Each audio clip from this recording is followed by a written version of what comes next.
To N24 news. ముందుగా headlines చూద్దాం. భోగాపురం విమానాశ్రయాన్ని ప్రారంభించనున్న ప్రధాని. భోగాపురం విమానాశ్రయ ప్రారంభానికి ఏర్పాట్లు పూర్తి. ఉత్తరాంధ్ర సంస్కృతితో ప్రధానికి స్వాగతం పలకాలని సీఎం ఆదేశం. రాష్ట్ర అభివృద్ధికి గేమ్ చేంజర్ గా భోగాపురం విమానాశ్రయం. విద్యార్థుల సమస్యలపై పార్లమెంట్ లో చర్చ జరపాలన్న రాహుల్ గాంధీ. విద్యార్థుల అంశంపై ప్రత్యేక చర్చ కోరిన రాహుల్. విద్యార్థుల భవిష్యత్తుపై సభలో చర్చ అవసరమని వ్యాఖ్య. విద్యార్థుల సమస్యలపై స్పీకర్ ను కలిసిన రాహుల్. త్రాగునీటికే తొలి ప్రాధాన్యమన్న మంత్రి నిమ్మల రామానాయుడు. రిజర్వాయర్ల పరిస్థితి తర్వాతే సాగునీటి ప్రణాళికలన్న నిమ్మల. ఆరుతడి పంటల వైపు రైతులు మొగ్గు చూపాలని నిమ్మల సూచన. త్రాగునీటి సాగునీటి అవసరాల సమతుల్యంగా నిర్వహిస్తామని వ్యాఖ్య. రైతుల పట్ల కాంగ్రెస్ నిర్లక్ష్యంగా వ్యవహరిస్తోందన్న కేటీఆర్. పంటల కొనుగోలులో ప్రభుత్వం విఫలమైందని వ్యాఖ్య. రైతు కుటుంబాలకు వెంటనే సాయం అందించాలని కేటీఆర్ డిమాండ్. రైతుల సమస్యలపై ప్రభుత్వం స్పందించలేదన్న కేటీఆర్.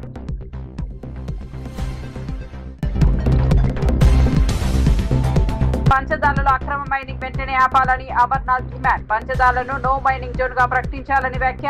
పవిత్ర క్షేత్రాల పరిరక్షణపై ప్రభుత్వాన్ని నిలదీసిన అమర్నాథ్. పంచదార్ల మైనింగ్ పై ఎంపీ సీఎం రమేష్ ను లక్ష్యంగా చేసుకున్న అమర్నాథ్. అల్లూరి సీతారామరాజు అంతర్జాతీయ విమానాశ్రయం ఆగస్టు 1న ప్రారంభానికి సిద్ధమవుతోంది.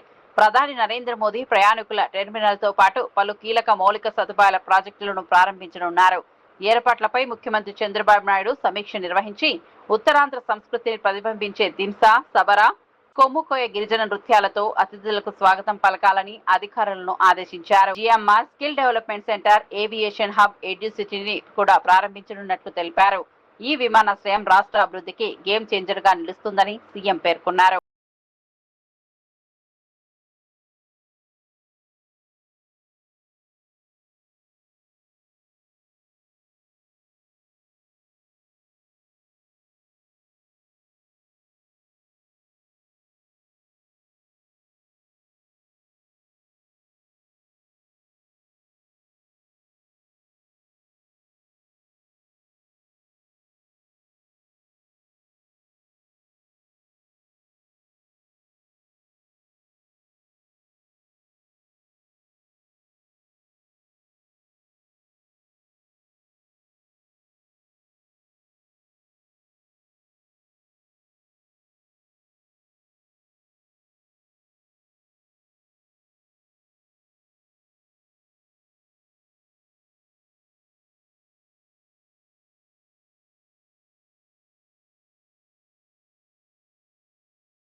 రాష్ట్రంలో త్రాగునీటి అవసరాలకే తొలి ప్రాధాన్యం ఇస్తామని మంత్రి నిమ్మల రామానాయుడు స్పష్టం చేశారు.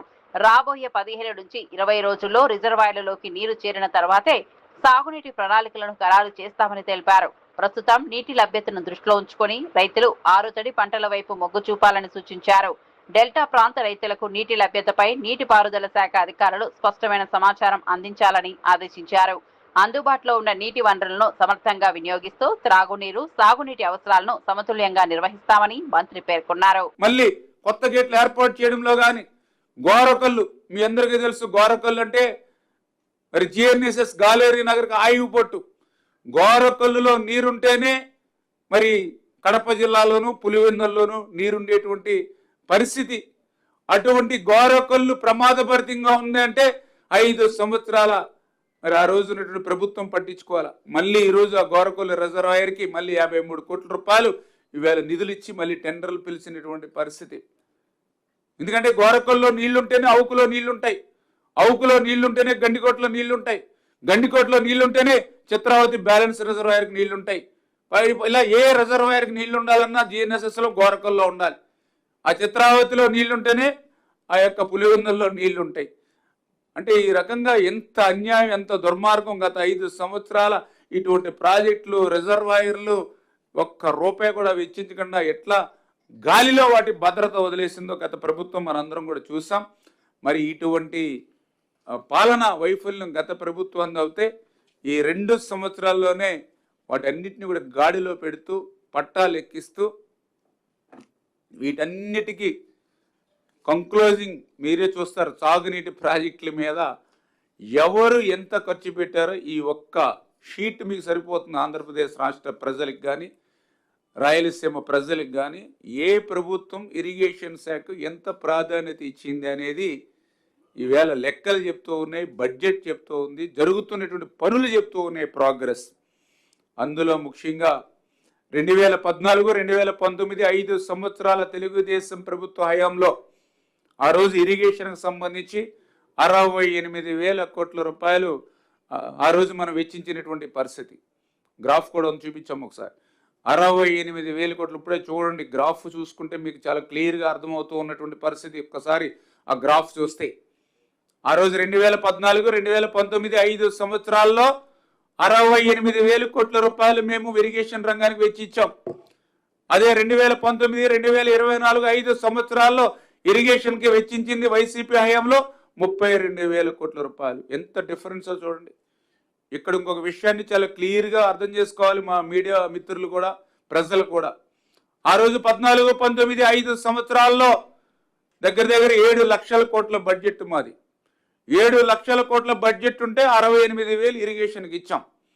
నాకు తెలుసుండి 19-24 5 సంవత్సరాల వైసీపీ. లోక్సభలో విద్యార్థులు ఎదుర్కొంటున్న సమస్యలపై ప్రత్యేక చర్చ నిర్వహించాలని కాంగ్రెస్ అగ్రనేత రాహుల్ గాంధీ డిమాండ్ చేశారు. ఈ అంశంపై చర్చకు అవకాశం కల్పించాలని లోక్సభ స్పీకర్ ను కలిసి విజ్ఞప్తి చేసినట్లు తెలిపారు.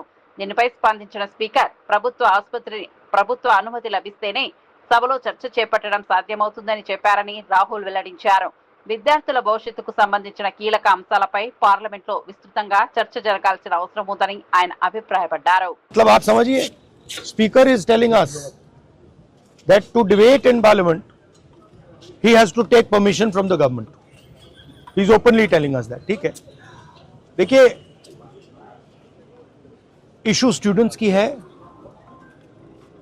यूथ के फ्यूचर की है, और ये जो किया जा रहा है, लोगों को मारा जा रहा है, पीटा जा रहा है, this is completely un-Indian. Modi ji has not even apologized for what has happened yesterday. Now, ये जो युवा हैं, ये एजुकेशन सिस्टम के बारे में, टेस्टिंग सिस्टम के बारे में प्रोटेस्ट कर रहे हैं.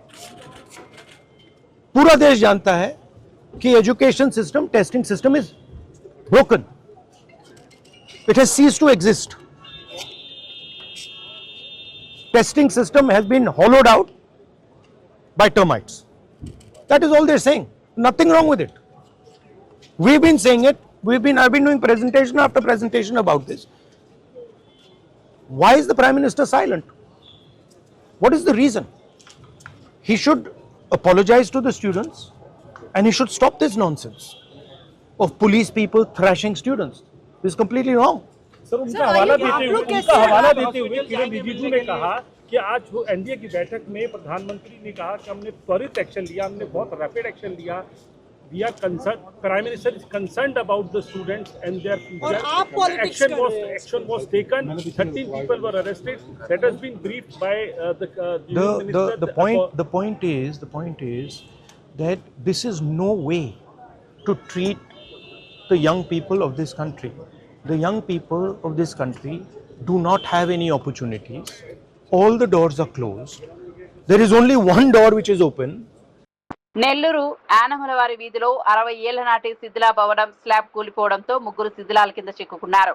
సమాచారం అందుకున్న అగ్నిమాపక సిబ్బంది, పోలీసులు, సహాయక బృందాలు వెంటనే సంఘటనా స్థలానికి చేరుకుని వెనుక భాగంలోని కిటికీ ద్వారా 3 సురక్షితంగా బయటకు తీసుకొచ్చారు. ఘటనపై మంత్రి నారాయణ, జిల్లా కలెక్టర్ శుక్లా సంఘటనా స్థలాన్ని సందర్శించి బాధితులను పరామర్శించారు. శిథిలా భవనంలో నివసిస్తున్న 8 కుటుంబాలకు టిట్కో ఇళ్లను కేటాయించినట్లు అధికారులు తెలిపారు. సహాయక చర్యల్లో పాల్గొన్న సిబ్బందిని మంత్రి అభినందించారు. ఫ్రంట్ పార్ట్ పడిపోవటం, లోపల ముగ్గురు ఇరుక్కోబోయారు. ఫైర్ వాళ్ళు, పోలీసు వాళ్ళు, ఎలక్ట్రిసిటీ వాళ్ళు అండ్ మున్సిపల్ డిపార్ట్మెంట్ అందరూ వెంటనే స్పాట్ కి రావటం, ఆ బ్యాక్ సైడ్ నుంచి వాళ్ళు తీసుకొచ్చారు. నిజంగా ప్రత్యేకంగా అభినందిస్తున్నాను. 8 కాపురాలు ఎవరైతే ఉన్నారో వాళ్ళకి ఇమీడియట్ గా టిట్కో హౌసెస్ శాంక్షన్ చేయమని కమిషనర్ గారు కూడా చెప్పాను.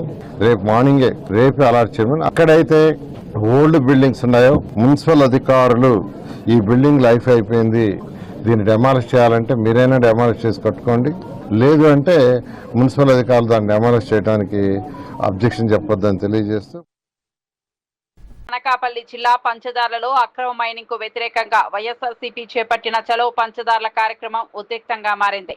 పవిత్ర పంచదార్ల క్షేత్రాన్ని వెంటనే నో మైనింగ్ జోన్ గా ప్రకటించాలని మాజీ మంత్రి గుడివాడ అమర్నాథ్ డిమాండ్ చేశారు.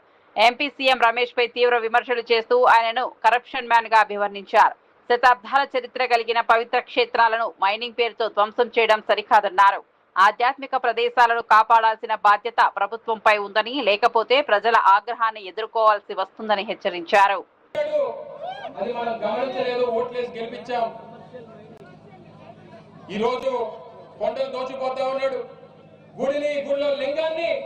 దోచుకుపోయేటువంటి కార్యక్రమం చేస్తా ఉన్నాం. నిన్న మొన్న చూసాం, అనకాపల్లి నుంచి అయోధ్యకి రైలు వేసాడంట. ఇక్కడ గుళ్ళో లింగాన్ని మింగేశాడు. అక్కడ అయోధ్య రాముణ్ణి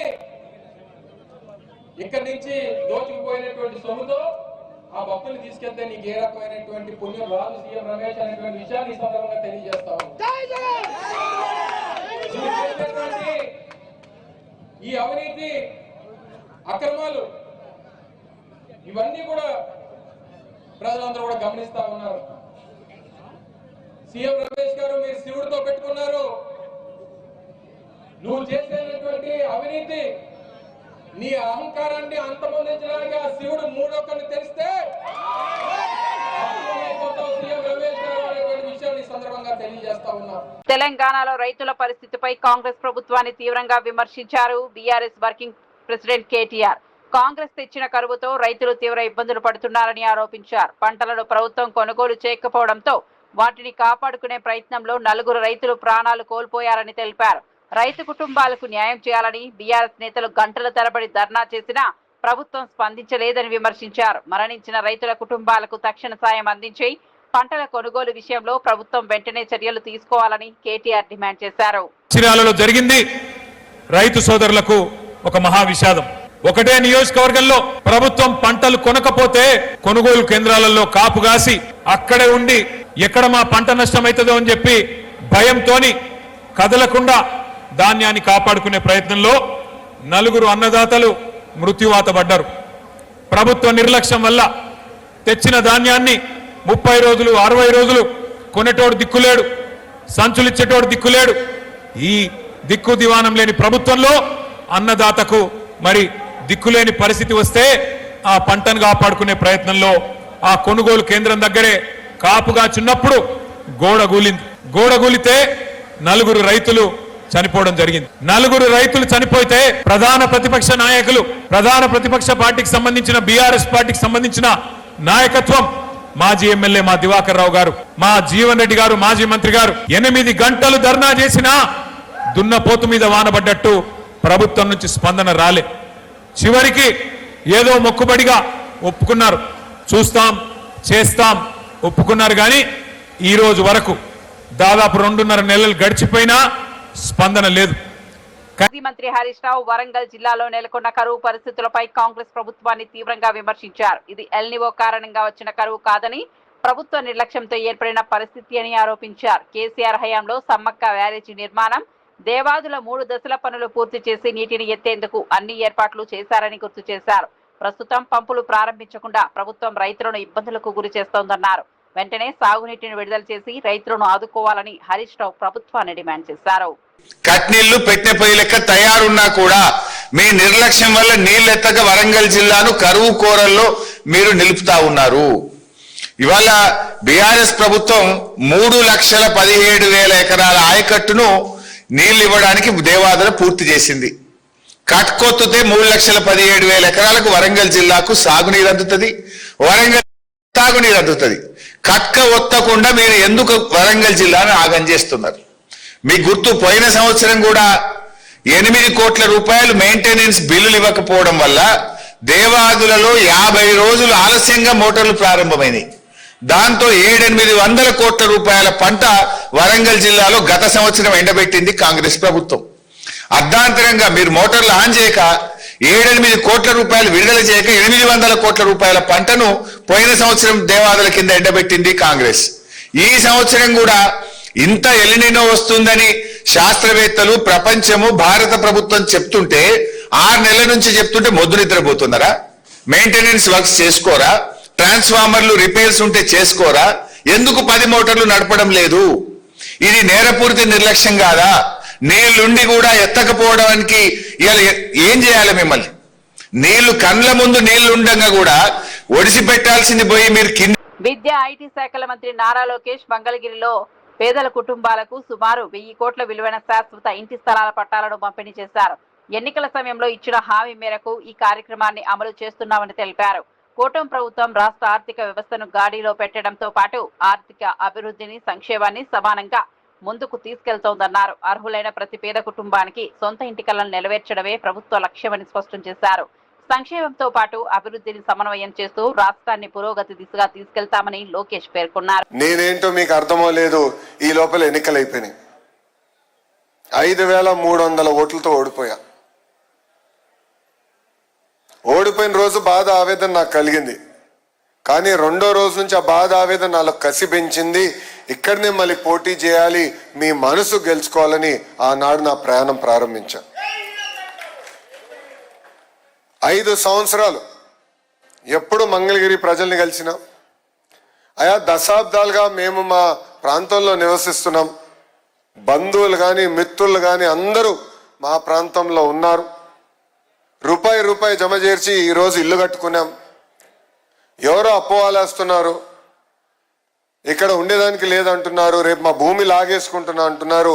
మీరు మా భూమికి శాశ్వత హక్కు కల్పించండి అని మీరు అడుగుతూ వచ్చారు. ఆ రోజు నేను మీ అందరికి ఒకటే చెప్పా, ఒకేసారి అందరు భూముల్ని నేను రెగ్యులరైజ్ చేయలేను. ఎందుకంటే కొన్ని అటవీ శాఖ కింద ఉంటాయి, కొన్ని కొండ పోరంబోకని ఉంటాయి, అనేక క్లాసిఫికేషన్స్ కింద ఉంటాయి. కానీ తప్పనిసరిగా ఇచ్చిన హామీ 5 సంవత్సరాలు నేను నిలబెట్టుకుంటా అన్నాను. ఈరోజు రెండో విడత కింద 3000 కుటుంబాలకి శాశ్వత భూ హక్కు కల్పిస్తున్నా. భూమి మీది, మీరే ఉంటున్నారు, ఇల్లు కట్టుకుని నివసిస్తున్నారు, కానీ తాకట్టు పెట్టే పరిస్థితి లేదు. భయంతో మీరు బతికారు. ఎవరో వస్తారంట, ఎవరో బీకేస్తారంటనా దశాబ్దాలుగా ఒక భయంలో మీరు బతికారు. ఈరోజు ఆ భయం అనేది పోతుంది. అది మీకు శాశ్వత హక్కు ఆ భూమి పైన ఈరోజు కూటమి ప్రభుత్వం మీకు కల్పిస్తుంది. ఆనాడు మీ అందరూ ఒక విషయం కోరా. 2019 ఎన్నికల తర్వాత నేను అనేక అవమానాలు ఎదుర్కొన్నా. చాలా మంది నన్ను ఎగతాళి చేశారు. సొంత నియోజకవర్గం గెలుచుకోలేకపోయాం. చంద్రబాబు నాయుడు గారి పైన కూడా కించపరిచే విధంగా మాట్లాడారు. నీ కొడుకును నువ్వు గెలిపించలేకపోయావు అని చెప్పారు అన్నాడు. మిమ్మల్ని అందరూ ఒకే విషయం అడిగా, 5300 ఓట్లతో ఓడిపోయా, దాని పక్కన ఒక్క 0 పెట్టి నన్ను గెలిపించండి, అభివృద్ధి సంక్షేమం ఏంటో చేసి చూపిస్తానని చెప్పా. ఎవ్వరు ఊహించిన విధంగా ఆంధ్ర రాష్ట్ర చరిత్రలో టాప్ 3 మెజారిటీతో 91,000 మెజారిటీతో నన్ను గెలిపించి మీరు శాసనసభకు పంపించారు. మీరు ఎంత ఎక్కువ మెజారిటీ ఇస్తే అంత కొండంత బలం వస్తుందని నాకు ఆనాడు చెప్పా. ఆ బలమే ఈరోజు నన్ను నడిపిస్తుంది. సంక్షేమ అభివృద్ధి అనేది కూటమి ప్రభుత్వం జోడెద్దుల బండి. రెండు మేము కలుపుకుని తీసుకెళ్తున్నాం. మన ప్రభుత్వం అధికారంలోకి వచ్చినప్పుడు ఆదాయం రూపాయి అవుతే ఖర్చు ₹60 ఉండే. పెన్షన్లు, అధికారుల జీతాలు, ఇంకో పక్కన అభివృద్ధి కార్యక్రమాలు. గడిచిన 2 సంవత్సరాలు కూటమి ప్రభుత్వం అహర్నిశలు కష్టపడి పెద్ద ఎత్తున పరిశ్రమలు తీసుకొస్తాం కానివ్వండి, ఆగిపోయిన పనులు ప్రారంభిస్తాం కానివ్వండి, ఇవన్నీ చేసిన తర్వాత ఈరోజు ఆదాయం రూపాయి వస్తే ఖర్చు ఇంకా ₹40 ఉంది. ఇంకా ఆర్థిక ఇబ్బందుల నుంచి మనం బయటికి రాలా. కానీ కూటమి ప్రభుత్వం లక్ష్యం ఒకటే, ఇచ్చిన హామీ నిలబెట్టుకోవాలని. ఇంకో పక్కన నాకు అన్న సమానమైన పవన్ అన్న కూడా ఉన్నారు. మొన్న కూడా అన్నను కలిసినప్పుడు ఒక మాట అన్న రాజకీయాలు వేరు, రిలేషన్షిప్ వేరు. ఆ రోజు చంద్రబాబు నాయుడు గారిని ఒక తప్పు కేసు పెట్టి జైలుకి పంపించినప్పుడు కరెక్ట్గా 3 రోజుల తర్వాత పవన్ అన్న వచ్చి నన్ను కలిశారు. ఆయన ఒక మంచి మాట అన్నారు, నీకు అన్నగా నేను నిలబడతా, నీకేమున్నా ఎప్పుడున్నా ఒక్క ఫోన్ చేయని నాకు భరోసా ఇచ్చింది మా పవన్ అన్న. ఈరోజు కేబినెట్ మీటింగ్లో మంగళగిరి పనులు వస్తూ ఉంటాయి, 100 పడకల ఆసుపత్రి కానివ్వండి, మిగతా కార్యక్రమాలు వచ్చినప్పుడు నా ఎదురుగా పక్క కూర్చుని ఉంటారు. ఆయన నా వైపు చూసి బాగా నవ్వుతారు, అన్ని నువ్వు పట్టుకెళ్తున్నావా అన్నట్టుగా. అంటే అందరం కలిసి పనిచేస్తున్నాం, పోటీ పడి పనిచేస్తున్నాం. రాష్ట్రాన్ని అభివృద్ధి చేయాలి, దారి తప్పిన రాష్ట్రాన్ని సరైన దారిలో పెట్టాలి లక్ష్యంతో మేమందరం పనిచేస్తున్నాం. పంచదాల ఉమా ధర్మలింగేశ్వర స్వామి ఆలయం పరిసరాల్లో జరుగుతున్న మైనింగ్ పై తీవ్ర అభ్యంతరాలు వ్యక్తమవుతున్నాయి. సుమారు 12 శతాబ్దాల చరిత్ర కలిగిన ఈ పవిత్ర క్షేత్రం చుట్టూ కొండలను త్రవ్వడం సనాతన సంప్రదాయాలకు విరుద్ధమని విమర్శలు వ్యక్తమవుతున్నాయి. గతంలో ప్రభుత్వ భవనాల నిర్మాణాలపై మాట్లాడిన నాయకులు ఇప్పుడు ఈ అంశంపై ఎందుకు స్పందించడం లేదని ప్రశ్నించారు. పవిత్ర క్షేత్రాలను పరిరక్షించడం ప్రభుత్వ బాధ్యత అని, మైనింగ్ కార్యకలాపాలను వెంటనే నిలిపివేయాలని డిమాండ్ చేశారు.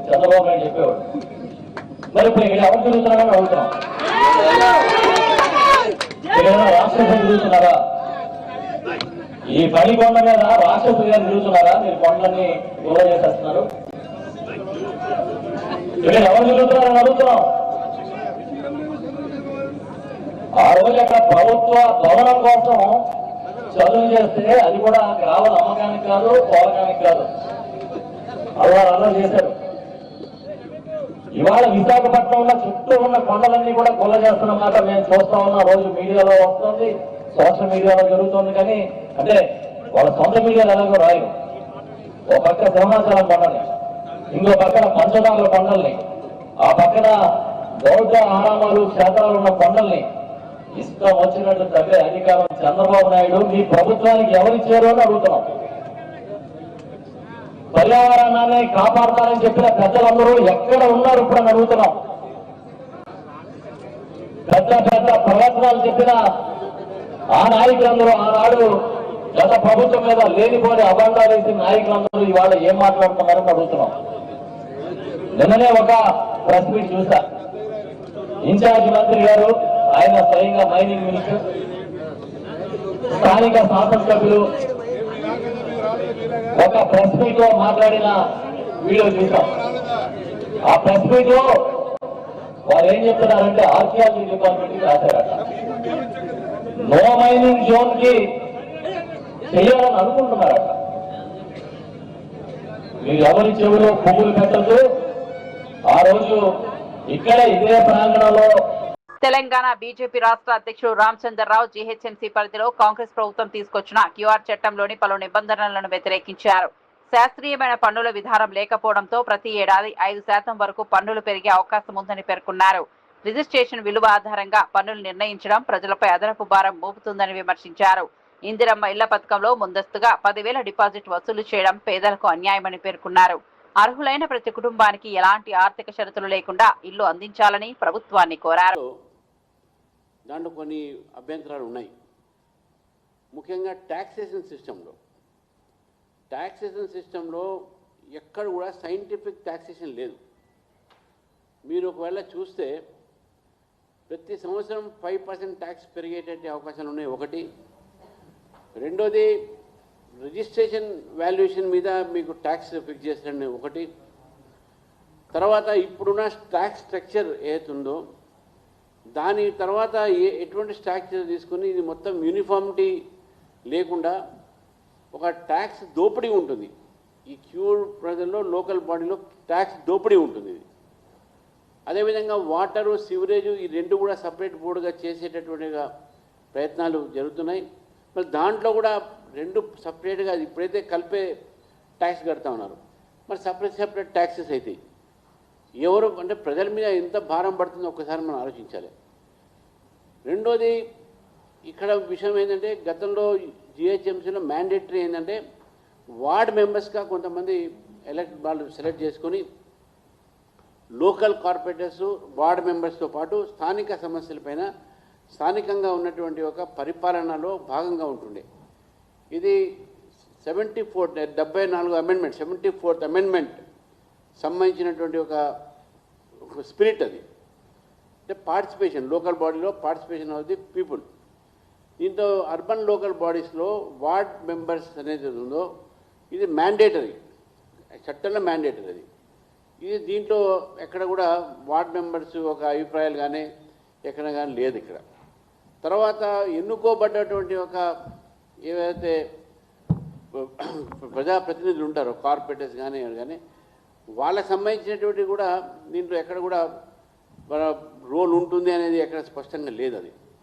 సో కాబట్టి ఈ యొక్క చట్టం ఏదైతే ఉన్నదో ముఖ్యంగా అనేక రెసిడెన్షియల్ అసోసియేషన్స్ వాళ్ళు దీన్ని వ్యతిరేకిస్తూ ఉన్నారు. మెగా డిఎస్సీ నియామకాలపై వస్తున్న ఆరోపణలను ఎమ్మెల్సీ భూమిరెడ్డి రామ్ గోపాల్ రెడ్డి తీవ్రంగా ఖండించారు. మంత్రి నారా లోకేష్ నేతృత్వంలో నిర్వహించిన డిఎస్సీ నియామకాల్లో ఎలాంటి అక్రమాలు జరగలేదని స్పష్టం చేశారు. ఆధారాలు లేకుండా కోర్టును ఆశ్రయించిన వైఎస్ఆర్సీపీ నేతలకు న్యాయస్థానంలో నిరాశ ఎదురైందని విమర్శించారు. నిరుద్యోగ యువత భవిష్యత్తుతో రాజకీయాలు చేయడం తగదని అన్నారు. ఎన్డీఏ ప్రభుత్వం పారదర్శకంగా ఉద్యోగాలు భర్తీ చేపడుతోందని, అర్హులైన అభ్యర్థులకు న్యాయం జరుగుతుందని రామ్ గోపాల్ రెడ్డి తెలిపారు. యువత ఆకాంక్షలపైన గొడ్డలు వేటు వేయాలని చేస్తున్న కుట్రలు సఫలం కావడం లేదు. తాజాగా ఆ పార్టీకి సంబంధించిన శాసనమండలి సభ్యుడు మెగా డిఎస్సీలో అక్రమాలు జరిగాయి, స్పోర్ట్స్ కోటాలో అక్రమాలు జరిగాయి, క్రీడాకారులు కాని వారికి ఉద్యోగాలు ఇచ్చారు, దీనిపైన సిబిఐ విచారణ జరపాలని చెప్పి రాష్ట్ర ఉన్నత న్యాయస్థానంలో ప్రజా ప్రయోజనాల వ్యాజ్యం వేయడం జరిగింది. ఆ ప్రయోజనాల వ్యాజ్యం నిన్న విచారణకు వచ్చినప్పుడు సంబంధిత న్యాయమూర్తులు వాటిని అందరినీ కూడా సమగ్రంగా పరిశీలించి వెనక్కి కొట్టడం జరిగింది. దీంట్లో ఏమీ లేదు, ఇది ఏదో కావాలనే మా సమయాన్ని వృధా చేసేదానికి ఈ పిటిషన్ వేసినట్లుంది, ఇది సరికాదని చెప్పి అని వ్యాఖ్యానిస్తే ఈ పిటిషన్ మేము వెనక్కి తీసుకుంటామని చెప్పి వైఎస్ఆర్సీపీకి చెందిన లాయర్లు వెనక్కి తీసుకోవడం జరిగింది. ఈ సందర్భంగా వైఎస్ఆర్సీపీ నాయకులను సూటిగా ప్రశ్నిస్తా ఉన్నా, ఈ రాష్ట్ర ప్రజలు కూడా గమనించాలని చెప్పి సవినయంగా విజ్ఞప్తి చేస్తా ఉన్నా. ఏదైనా మనం కోర్టుకు పోయేటప్పుడు, ఏదైనా మనలో న్యాయం ఉండాలనేటప్పుడు, మనం ఆ కేసు గెలిచాలనేటప్పుడు మన దగ్గర ఉన్న సమస్త సమాచారాన్ని 1% కూడా మిగల్చుకోకుండా మొత్తం సమాచారాన్ని ఒకరోజు ఆలస్యమైనా కూడా వాటన్నిటిని కూడా సమగ్రంగా సేకరించి కోర్టులో మనము దావా వేస్తాం. కానీ వైఎస్ఆర్సీపీ నాయకుల దగ్గర ఏ ఆధారాలు లేవు కాబట్టి, మెగా డిఎస్సీలో ఏ చిన్న తప్పు కూడా లేదు కాబట్టి, వారికి ఏమీ దొరకలేదు కాబట్టి ఊరికి వేగ్గా ఏదో 4 పేపర్లు పెట్టేసి 16,000 మంది పేర్లు పెట్టేసి, లేకపోతే స్పోర్ట్స్ కోటాలో వచ్చిన వాళ్ళు పేర్లు పెట్టి వీళ్ళందరిపైన సిబిఐ విచారణ జరపండి అని చెప్పి పిటిషన్ వేసి మొటిక్కాయలు కొట్టించుకోవడం జరిగింది. రాష్ట్ర ప్రజలు కూడా గమనించాలా. అంటే వీరు చేస్తున్న కుట్రలు ఏ విధంగా ఉన్నాయి. దాదాపు 7 ఏడాది అవుతుంటే వారు ఉద్యోగాల నియామకాలు పొంది ఈరోజు కూడా భోగాపురం విమానాశ్రయాన్ని ప్రారంభించనున్న ప్రధాని. భోగాపురం విమానాశ్రయ ప్రారంభానికి ఏర్పాట్లు పూర్తి. ఉత్తరాంధ్ర సంస్కృతితో ప్రధానికి స్వాగతం పలకాలని సీఎం ఆదేశం. రాష్ట్ర అభివృద్ధికి గేమ్ చేంజర్ గా భోగాపురం విమానాశ్రయం. విద్యార్థుల సమస్యలపై పార్లమెంట్ లో చర్చ జరపాలన్న రాహుల్ గాంధీ. విద్యార్థుల అంశంపై ప్రత్యేక చర్చ కోరిన రాహుల్. విద్యార్థుల భవిష్యత్తుపై సభలో చర్చ అవసరమని వ్యాఖ్య. విద్యార్థుల సమస్యలపై స్పీకర్ ను కలిసిన రాహుల్. త్రాగునీటికే తొలి ప్రాధాన్యమన్న మంత్రి నిమ్మల రామానాయుడు. రిజర్వాయర్ల పరిస్థితి తర్వాతే సాగునీటి ప్రణాళికలన్న నిమ్మల. 6 తడి పంటల వైపు రైతులు మొగ్గు చూపాలని నిమ్మల సూచన. త్రాగునీటి, సాగునీటి అవసరాల సమతుల్యంగా నిర్వహిస్తామని వ్యాఖ్య. రైతుల పట్ల కాంగ్రెస్ నిర్లక్ష్యంగా వ్యవహరిస్తోందన్న కేటీఆర్. పంటల కొనుగోలులో ప్రభుత్వం విఫలమైందని వ్యాఖ్య. రైతు కుటుంబాలకు వెంటనే సాయం అందించాలని కేటీఆర్ డిమాండ్. రైతుల సమస్యలపై ప్రభుత్వం స్పందించలేదన్న కేటీఆర్.